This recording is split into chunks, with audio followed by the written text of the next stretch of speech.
Breaking news మధ్యప్రదేశ్లోని జబల్పూర్ జిల్లాలో విషాదం చోటు చేసుకుంది. వర్గీ డ్యాంలో పర్యాటకులతో వెళుతున్న ఎంపీ టూరిజం పడవ అకస్మాత్తుగా మునిగిపోయింది. ఈ ప్రమాద సమయంలో పడవలో 40 మంది ఉండగా 9 మంది మరణించారు. 22 మందిని రక్షించారు. 9 మంది గల్లంతయ్యారు. ప్రమాదం జరిగిన వెంటనే పోలీసులు, ఎన్డీఆర్ఎఫ్, మున్సిపల్ సిబ్బంది రంగంలోకి దిగారు.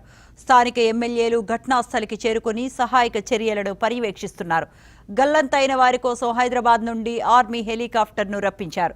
ఈ ఘటనపై సీఎం మోహన్ యాదవ్ ఎప్పటికప్పుడు పరిస్థితులను సమీక్షిస్తున్నారు. మృతుల కుటుంబాలకు 4 లక్షల చొప్పున ఎక్స్ గ్రేషియా ప్రకటించారు.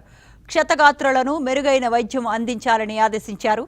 కాగా ఎన్డీఆర్ఎఫ్ బృందాలు గాలింపు చర్యలు ముమ్మరం చేశాయి.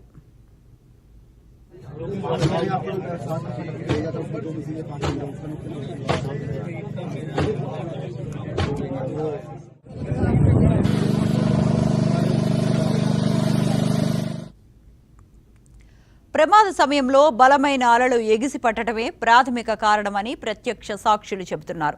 ప్రస్తుతం జేసీబీలు, గ్యాస్ కట్టర్ల సహాయంతో మునిగిపోయిన పడవను బయటికి తీస్తున్నారు.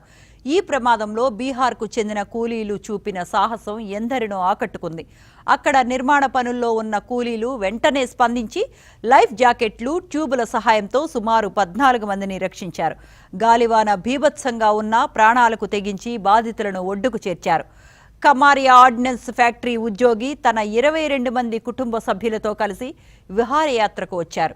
ఈ ప్రమాదంలో అతని ఒక కుమారుడు సురక్షితంగా బయటపడగా కామరాజ్, అతని భార్య, మరో కుమారుడు గల్లంతయ్యారు. కర్ణాటకకు చెందిన వీరి కుటుంబంలో ఈ ఘటన తీవ్ర విషాదాన్ని నింపింది.